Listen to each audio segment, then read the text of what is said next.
Hey everybody, my name is Jared Bendis. I'm Associate Professor and Chair of Game Design at the Cleveland Institute of Art. And I want to tell you a story today about vintage games. As a matter of fact, the first vintage game I ever picked up was a copy of Touring, the famous automobile card game by Parker Brothers. This is the improved edition, and it's from 1926. And it's a really cool game. It's a car racing game, and you're trying to race along, but more importantly, it's a take that game. So as you're trying to improve yourself, you're also going to try to hurt the other person. So you come along and you're like, I lay down 30 miles. And then the other person lays down something. And then you're like, no, you are out of gasoline. And they're like, no, I have gasoline. And then you're like, no, you have a collision. So the idea is that you're helping yourself and you're hurting the other person. Generally, these types of games are better with 3 or more players, but it still works with 2 players.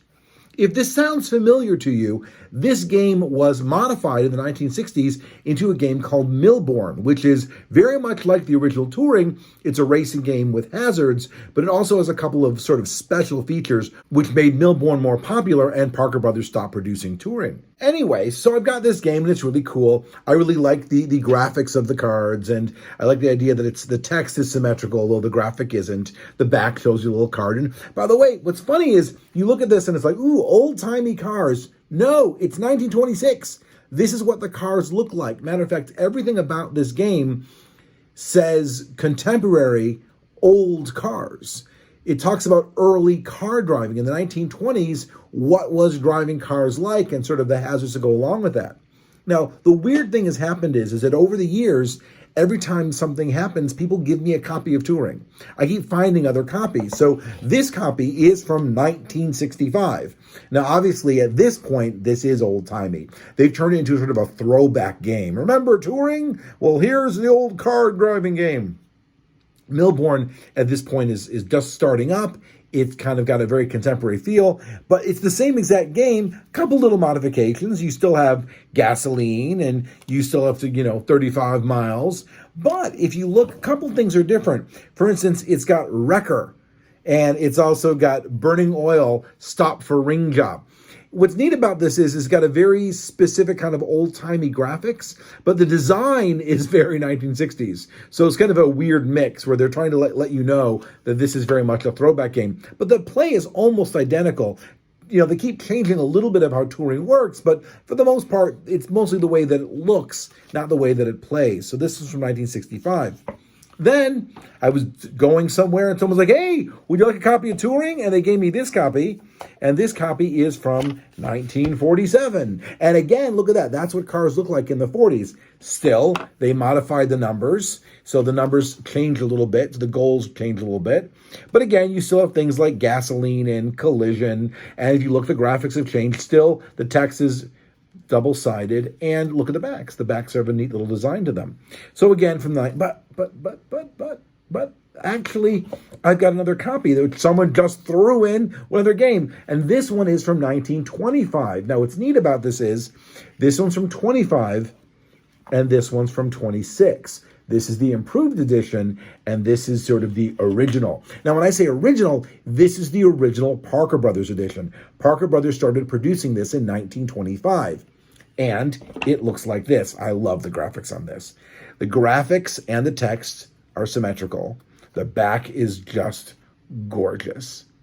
And here's what gasoline looks like, and here's what hauled in looks like. It's really, really cool.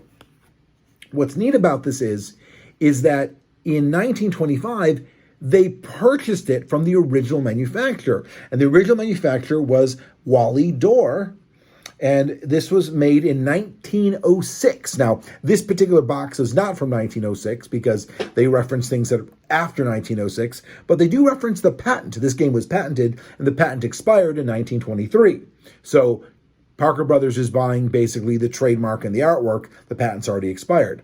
But it is a beautiful game, and the funny part is the cards are identical. They literally bought the artwork. This is identical. The 1920s Wally Dorr version and the 1925 Parker Brothers version are the exact same game, and it's just beautiful. I mean, just gorgeous graphics.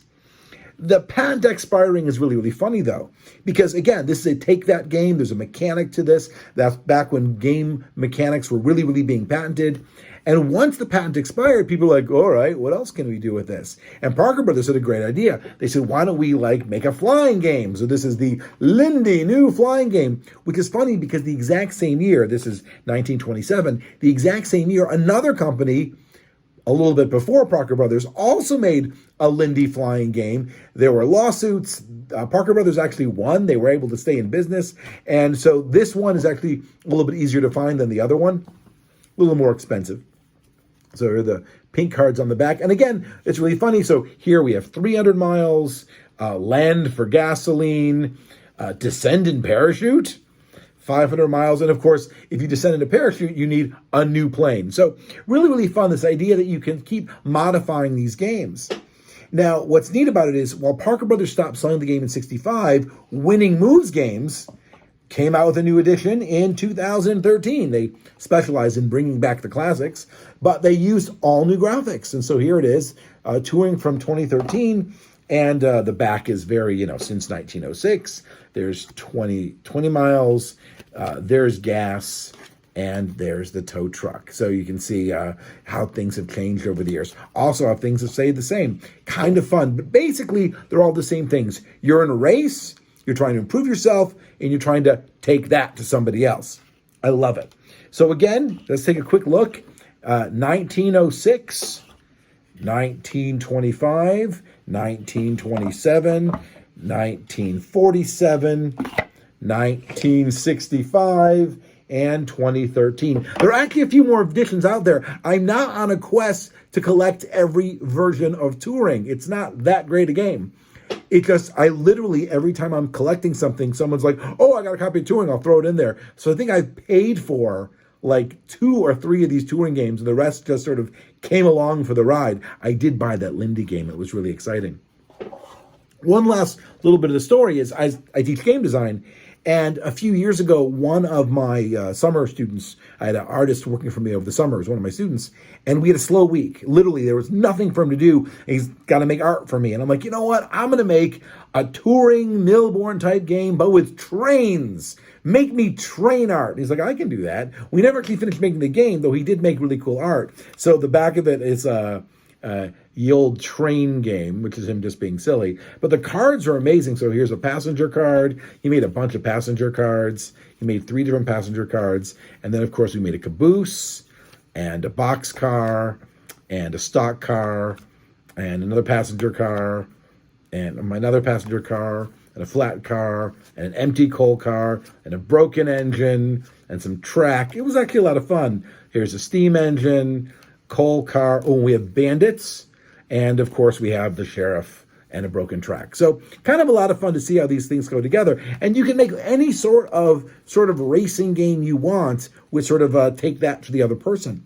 I recently came across another racing game, more modern, and had all sorts of superpowers and all sorts of special modifications. And that's the last thing I want to talk about, is the evolution of what kind of game you're playing. So again, in the 1920s, or if you want to go back to 1906, in 1906, imagine making a game about driving and the hazards of driving and what it's like to drive. This is really, really, really cutting edge. Even the 1920s, we're still dealing with cutting edge. Now we get to the 60s and it's throwback. It's like, oh, driving's old hat, but let's remember what old-timey cars were like. And then now it's like, we're still going to play the game. We're still going to have the same basic premise of the game, but we're going to use modern graphics. But the game's all the same. So part of it is how we thematically make a game and what it means to the player of that game. And what would you do today? It'd be like making a game about the internet, or now versus, 50 years from now. Remember that game about the internet? The other part of it is how we as a society react to game mechanics. So to take that mechanic, Touring from 1906 plays fairly well. There's a lot of luck, but there's a little bit of skill to make it work, and there's a little bit of deviousness there. And as the game progressed over time, they modified the rules to make it a little bit more challenging. When you get to Milbourne adds a whole nother layer of really take that, or really skillness to it that makes Turing kind of seem antiquated and obsolete. And so when you start looking at how do you evolve your game mechanics for the society that you're playing for, and does a game still hold up or not? Again, Turing still holds up, but it plays a lot slower than you're used to. So you're like, oh, I want to play something faster, or I want more rules. Anyway, thought I'd share that with you. My name is Jared. If you like, subscribe, comment. Oh, by the way, again, remember, I know there are other copies of Turing. I'm not getting them. Like, subscribe, comment, be nice. There you go. See you next time.